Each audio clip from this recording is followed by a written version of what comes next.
Bonjour à toutes et à tous pour ceux qui viennent de nous rejoindre à l'instant. On commence donc ce webinaire donc sur l'Inbound 2023, qui est l'événement incontournable d'HubSpot. Donc Clara et moi y étions la semaine dernière et donc on vous récapitule tout ce qui a été dit sur l'événement et notamment toutes les nouveautés HubSpot qui arrivent dans les prochaines semaines et prochains mois. Alors déjà, moi je vais commencer par me présenter. Donc je m'appelle Clémence, je suis la CMO de Make the Grade. Voilà, et je vais laisser Clara se présenter aussi. Du coup, bonjour à tous, merci d'être là. Donc, de mon côté, je suis Clara, donc team lead sur le pôle CRM et également consultante CRM et RevOps chez MakeTheGrade.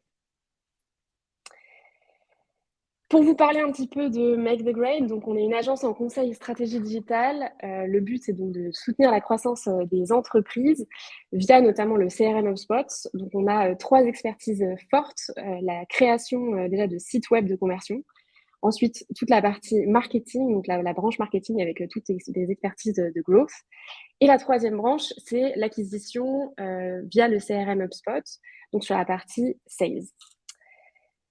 Si on vous parle un petit peu du programme d'aujourd'hui, la première partie donc, sera sur les grandes actualités d'HubSpot, donc les grandes annonces qui ont été faites la semaine dernière. On enchaînera du coup sur la mise à jour de chaque hub, on vous parlera de chaque hub indépendamment. Et ensuite, on vous parlera des nouveautés, donc ce qui va arriver dans les prochains mois. Et ensuite, on passera sur un petit temps de questions-réponses pour répondre à toutes vos questions. Donc, je laisse la parole à Clara pour la partie actualité. Ouais, donc on va vous présenter les grandes actualités qui ont été annoncées lors de Inbound. Donc, c'est vraiment un aperçu des actualités majeures. Bien sûr, il y en a plein d'autres qui vont arriver. Là, on a vraiment fait les principales. Donc, déjà, pour ancrer un petit peu le contexte de toutes ces nouveautés, en fait, le buyer journey, le parcours client est en train de changer vers une recherche d'ultra personnalisation. Donc, pour faire face à cela, HubSpot est en train d'évoluer avec des changements majeurs qui arrivent actuellement et sur les prochains mois à venir. Donc, c'est vraiment ce qu'on va vous présenter dès aujourd'hui. Donc, voici un petit aperçu de tout ce qui va être vu et à venir du coup sur HubSpot. Donc, bien sûr, le Operation Hub n'est pas présent juste ici, c'est parce qu'il n'y a pas de grosse annonce qui a été faite. Bien sûr, il y aura quelques updates, mais du coup, ça n'a pas fait partie des annonces sur Inbound, donc on ne l'a pas mis en avant pour ce webinaire. Mais du coup, comme vous pouvez le voir, on va parler du Marketing Hub, du Sales Hub, du Service Hub, du CMS Hub et également du petit nouveau, le Commerce Hub. Donc, on va avoir pas mal de nouveautés sur ces différents éléments. Donc, comme vous pouvez le voir, on a la lead generation, le marketing automation, prospecting, deal management, help desk et self-service, content creation, content management, le Commerce Hub avec tout ce qui est paiement et tout ce qui est également devis et facture. Et bien sûr, tout ça va être lié à un smart CRM, donc en fait l'ultra personnalisation qu'on évoquait. Donc on va aller plus en détail vers tout ça par la suite. Et donc, bien sûr, une des grosses nouveautés qui a été annoncée est liée à HubSpot. Donc c'est une annonce, il y a pas mal de nouveautés qui vont sortir que Clémence va évoquer, notamment sur la partie marketing. Et voici les petits logos qui vont être clés sur tous les assistants liés à l'IA qui vont sortir sur les prochains mois. Donc Clémence, je te laisse la Ouais, parole sur la je, partie re- marketing hub. je- merci. Je reprends la main sur du coup les mises à jour par hub. Et donc, on va pouvoir voir tout ce qui arrive. Et donc, comme l'a dit Clara, toutes les nouveautés en fait sont liées à l'IA. Il n'y a pas vraiment de nouveautés qui ne sont pas liées à ça. C'est vraiment le point fort et les nouveautés qui arrivent. Donc, on va commencer par le Marketing Hub, la partie qui m'intéresse le plus, je dois l'avouer. Donc, on a l'assistant de contenu. Celui-là, pour le coup, vous l'avez déjà peut-être testé. Il est déjà à peu près en place. En tout cas, il y a une partie qui est déjà en place. Je vais vous montrer deux, trois choses sur cette partie-là. Donc, je vais vous partager mon écran. Alors, sur la partie marketing, donc là on est sur la création d'un article blog, donc je me suis mis sur le compte de Make the Grade. Je ne sais pas si vous avez déjà pu l'expérimenter, mais donc vous avez le slash qui vous permet de faire appel donc à la création de contenu, donc à Content Assistant. Vous pouvez ainsi par exemple écrire un paragraphe. Donc imaginons on a envie de lui demander de nous parler de content marketing par exemple. Donc, on va lui demander de nous parler de ça. Il va donc générer un paragraphe. Et ce qui est assez puissant, vous allez le voir, donc on va l'insérer, c'est qu'en fait, à partir de là, on peut lui demander de reformuler, par exemple, si on n'est pas content du contenu qu'il nous a rédigé, développer, donc de créer un contenu plus élaboré, de raccourcir ou de changer de ton. Donc, on peut lui demander de changer de ton, donc d'être plus amical, plus professionnel, plus drôle, plus chaleureux, plus éducatif. Il faut avouer que ça marche très, très bien en anglais, un peu moins bien en français. Enfin, c'est comme ChatGPT en réalité. Il faut vérifier quand même la syntaxe parce que ça peut y avoir des erreurs de syntaxe. Pour le coup, là, ça a l'air d'être plutôt bien écrit, mais on ne sait jamais. Petite vigilance. Vous pouvez aussi, du coup, aller dans les paramètres et vous pouvez, par exemple, générer un titre automatiquement, donc avec la petite icône qui apparaît sur le côté. Et vous pouvez, par la même occasion aussi, donc générer une métadescription. Mais attention, je mets un gros point sur la métadescription. Aujourd'hui, l'outil n'est pas capable de prendre en compte la taille et la longueur de la métadescription, alors que la métadescription en SEO est limitée. Donc là, par exemple, elle est beaucoup trop longue pour une vraie métadescription. Alors, ça peut vous inspirer pour rédiger une autre métadescription plus courte, mais en tout cas, telle qu'elle, elle n'est pas utilisable en l'état. Mais ça le sera, j'imagine, d'ici peu. Mais ce qu'il faut savoir, c'est que bientôt, vous aurez une fonctionnalité donc, qui sera positionnée ici, là, vous aurez un bouton qui sera généré avec l'IA. Et ce bouton vous permettra donc de pouvoir vraiment générer un article de A à Z avec l'IA. Et en plus, ce qui est très fort, c'est que ça ira chercher la donnée de SEMrush. Donc, par exemple, vous lui expliquerez de quoi vous voulez parler. Il vous sortira tous les mots-clés liés à ce sujet avec le volume et la difficulté du mot-clé. Vous pourrez donc choisir le mot-clé sur lequel vous voulez vous positionner. Puis ensuite, il vous proposera des titres. Vous choisissez le titre. Ensuite, il vous proposera des parties de blog, enfin les grandes parties de votre plan. Vous pourrez les modifier et ensuite, ça vous génère l'article. Et c'est très puissant. J'ai pu voir la démonstration, moi, sur place lors de l'événement et j'étais très, très impressionnée.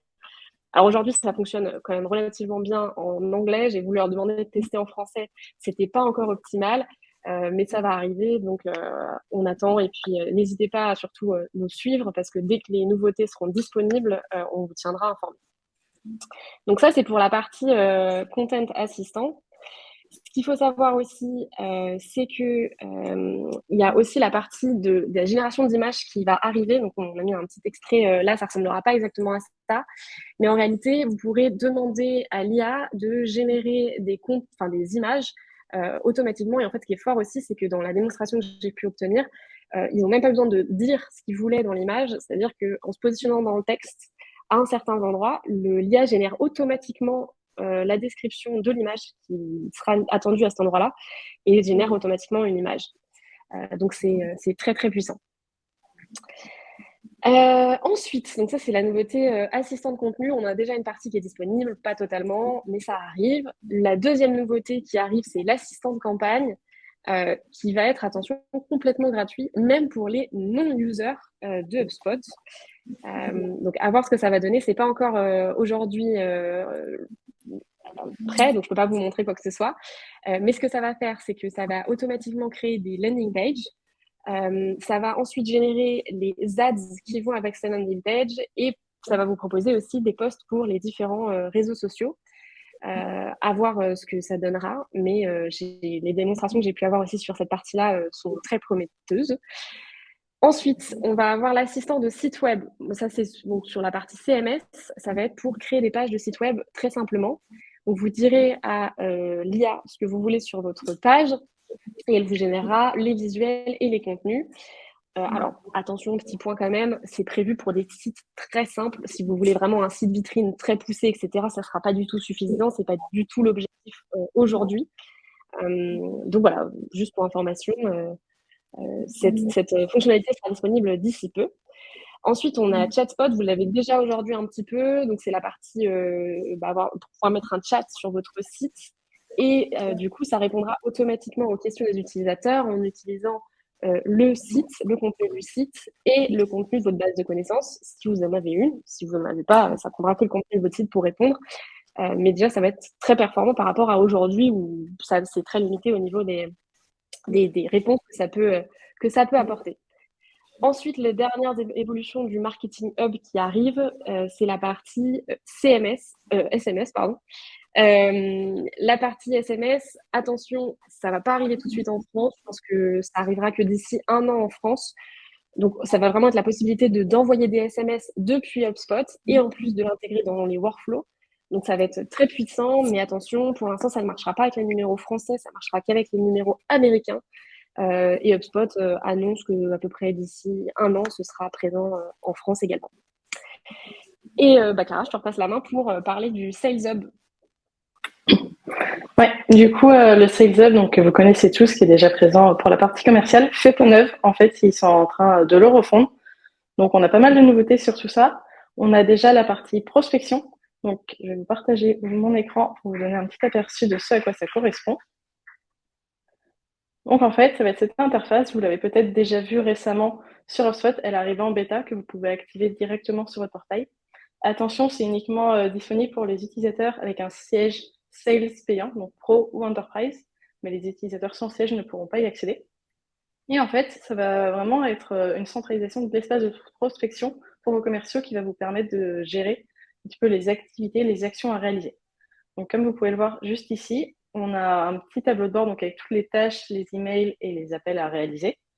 Les meetings, donc on peut gérer la périodicité, savoir si on veut voir ceux qui sont à faire sur la semaine, sur le mois ou sur le trimestre. On voit également les tâches qui sont à faire aujourd'hui, comme ça nous permet d'organiser notre journée directement.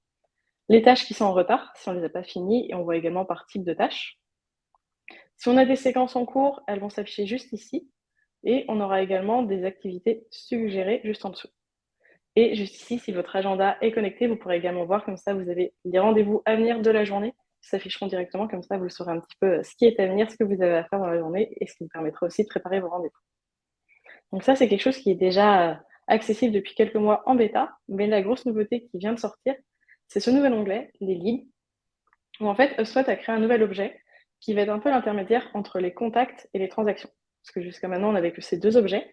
Désormais, on a les leads qui va se trouver juste entre les deux. En fait, ça va vraiment être pour la partie prospection.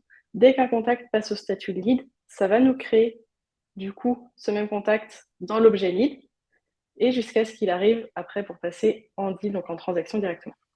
Donc, comme vous pouvez le voir juste ici, on va avoir d'abord quelques statistiques, vraiment un aperçu avec les nouveaux leads qui ont été créés, ceux avec qui on a essayé, ceux qu'on a essayé de contacter et ceux avec qui on a été connecté, donc par exemple ceux avec qui on a eu un échange téléphonique ou un échange en visio. Ensuite, on a un tableau qui va reprendre tous nos leads qu'on peut filtrer en fonction de la phase, parce qu'on peut avoir plusieurs phases de leads qui sont personnalisables. Par défaut, on a Attempting, Connected, Qualified et Disqualified.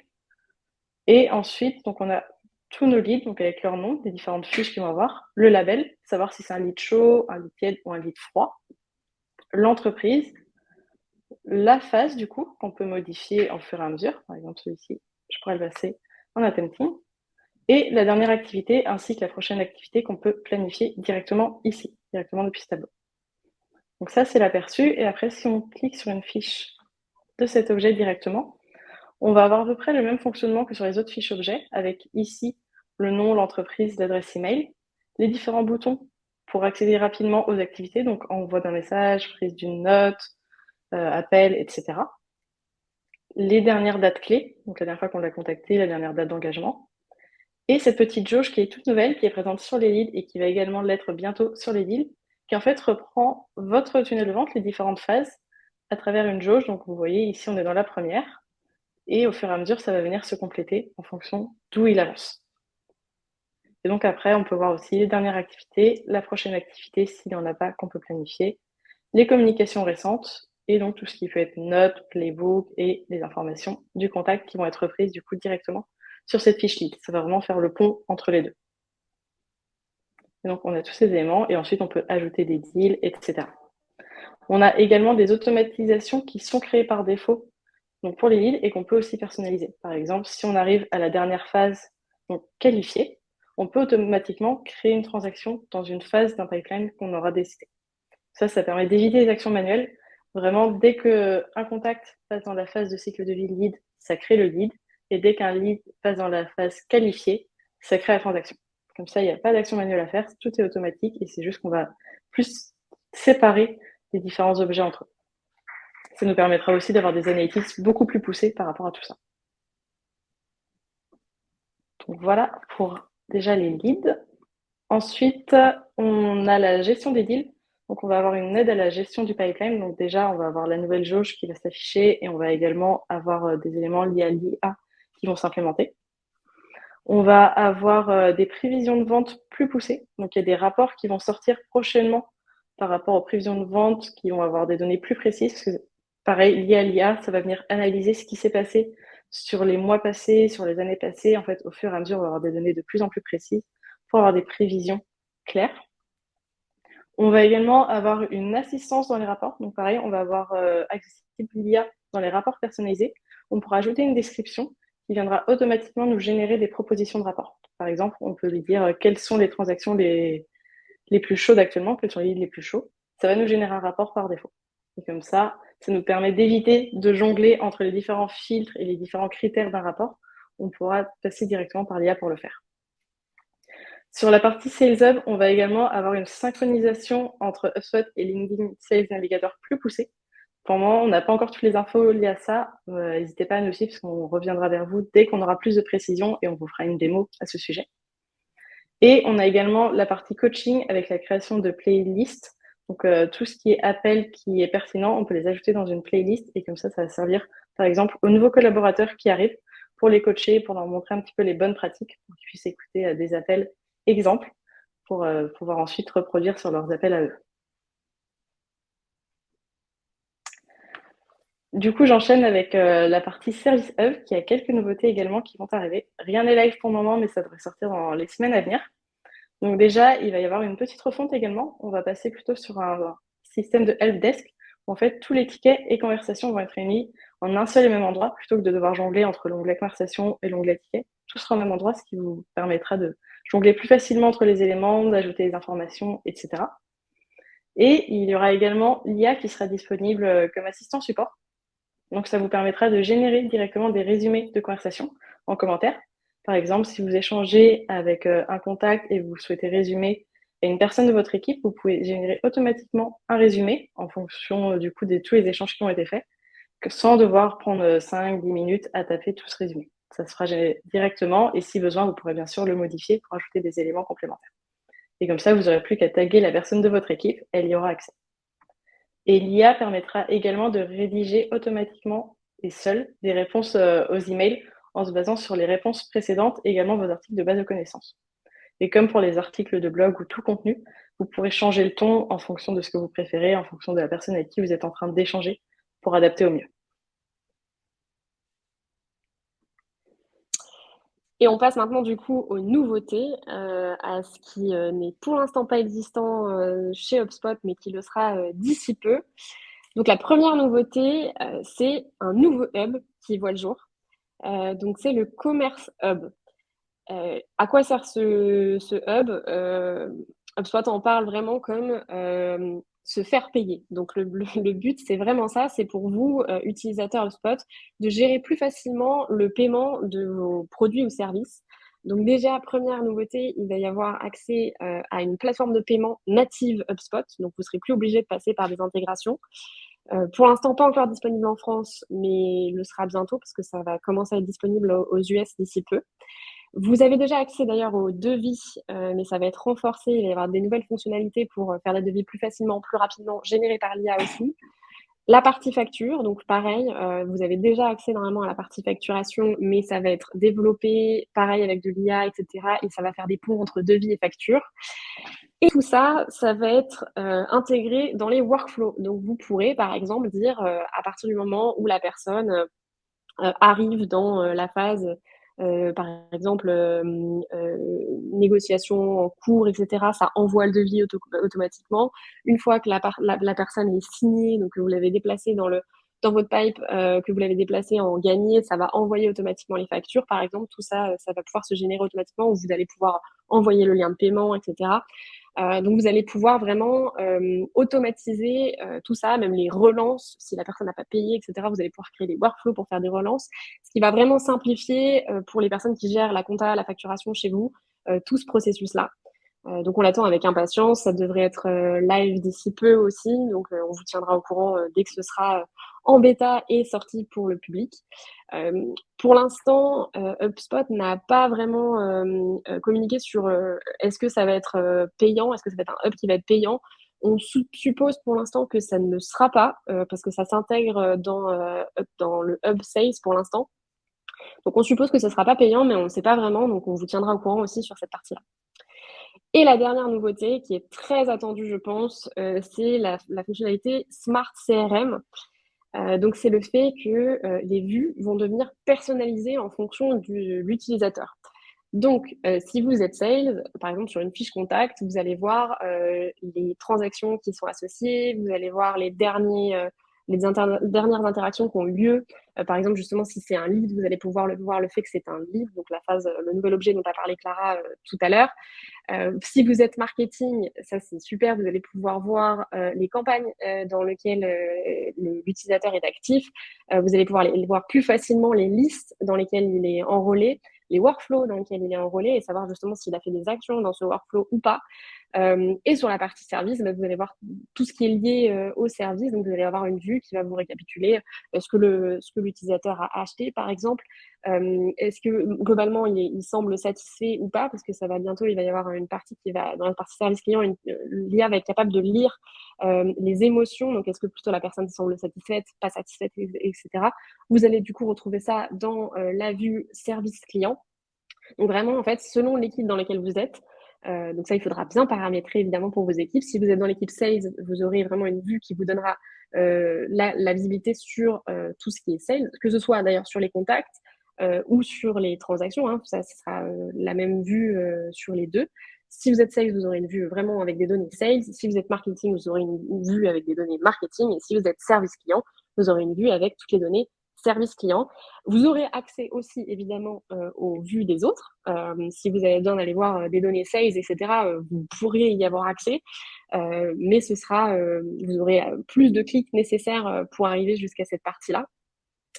Donc voilà, on a hâte de voir ça parce qu'effectivement, parfois, on cherche un peu les informations dont on a besoin sur Smart CRM, enfin sur le CRM. Demain, toutes les informations nécessaires seront vraiment visibles. On attend de voir aussi si ce sera vraiment personnalisable aux besoins, mais je pense que HubSpot rendra la possibilité d'avoir vraiment de personnaliser à fond les vues. Donc tout ça, ça devrait sortir prochainement. On vous tiendra au courant.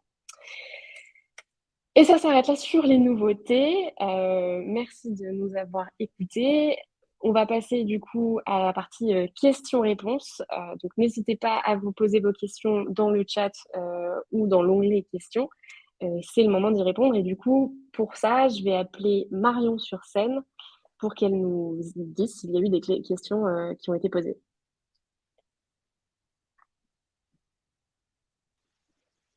Salut Clémence, c'est Clara. Vous m'entendez bien? On t'entend parfaitement. Oui. Alors, j'ai plusieurs questions. La première, elle est de Delphine qui se demande comment se positionnent les moteurs face aux créations de contenu de l'IA HubSpot et en particulier sur les réseaux sociaux. Alors pour le coup, donc c'est une question sur le référencement naturel, hein, c'est bien ça?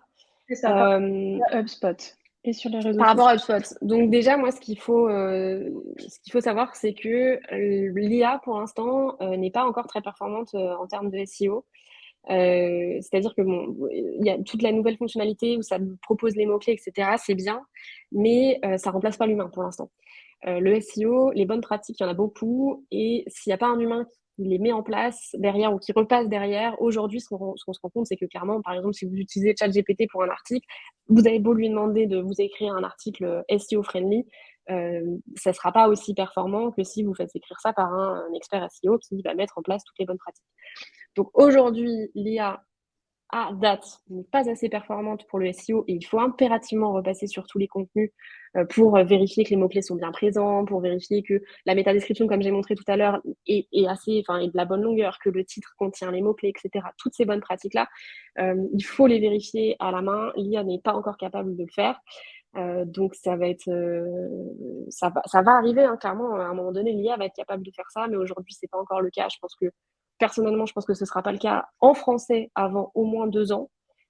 Sachant qu'en anglais, l'IA est déjà beaucoup plus performante parce qu'elle apprend plus vite. Évidemment, il y a plus de contenus qui sont écrits. En France, je pense que d'ici 2 ans, ça sera peut-être performant sur le SEO. Aujourd'hui, ça ne l'est pas. Donc, attention à bien faire vérifier vos articles sur la partie SEO.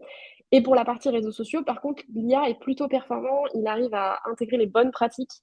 Donc, par exemple, à mettre des hashtags, à faire des phrases courtes, donc à respecter vraiment toutes les bonnes pratiques réseaux sociaux et à s'adapter en fonction des différents réseaux sociaux. Donc, de ne pas écrire un post identique sur LinkedIn que sur Facebook, par exemple, ou sur Instagram.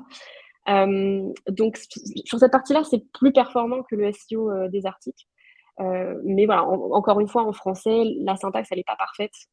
Donc, si vous écrivez vos posts en anglais, franchement, l'IA fait vachement le boulot et il n'y a pas beaucoup besoin de correction. Si vous écrivez en français, il faut encore quand même un check humain derrière. Ok, très bien. Bah, du coup, Delphine, te remercie pour ta réponse. J'avais une autre question. Est-ce que le hub commerce sera payant?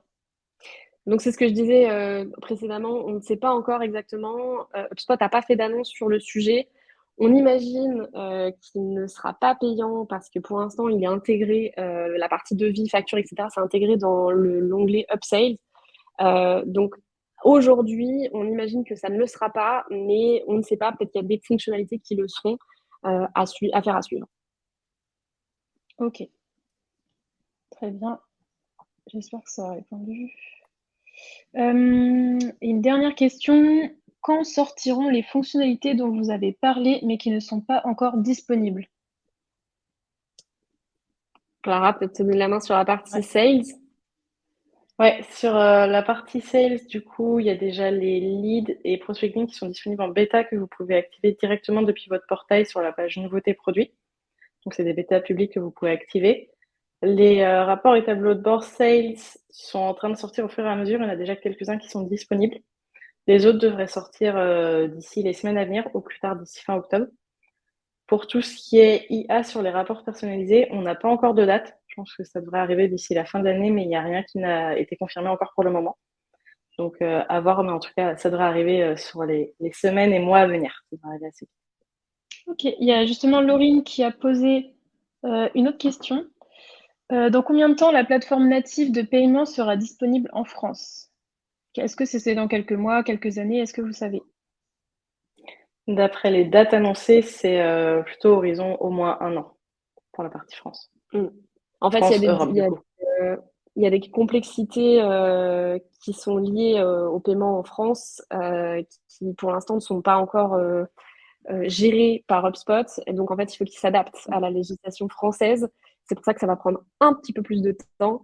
Et effectivement, d'après les informations qu'on a pu avoir, ce sera d'ici une bonne année quand même. Pas tout de suite, tout de suite. Ok, très bien. Et du coup, Et Laurine vous remercie. Et c'est du coup pour les sorties des hubs marketing, pareil, on n'a pas trop d'informations. Moi, j'ai pu avoir des démos qui ont l'air de plutôt bien fonctionner, donc je pense que ça va arriver très très prochainement parce que tout ce qu'ils ont montré semble vraiment fonctionner. Donc je pense que vraiment on parle de semaines, ça va arriver très très prochainement. Voilà. Ça marche. Bah, merci beaucoup à toutes les deux. J'ai pas d'autres questions à remonter de mon côté. Super, et bah merci beaucoup. Ah, est-ce qu'il y a une autre question qui arrive? Je vois quelqu'un en train de taper. On a attendu 2 secondes, vérifier qu'il n'y a pas de questions supplémentaires. Eh bien non, pas de questions supplémentaires. Merci beaucoup à tous et à toutes.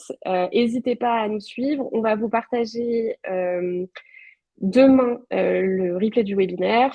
On va également vous partager, donc on est en train d'écrire un article qui va récapituler tout ce qu'on vient de vous dire aussi. Donc on aura un article qui va rementionner tout ça et on va essayer de vous mettre un maximum de capture d'écran sur les nouvelles fonctionnalités à venir. Donc n'hésitez pas à consulter cet article, on vous partage tout ça d'ici demain matin. Merci beaucoup. Merci. Bonne journée. Merci beaucoup, bonne journée.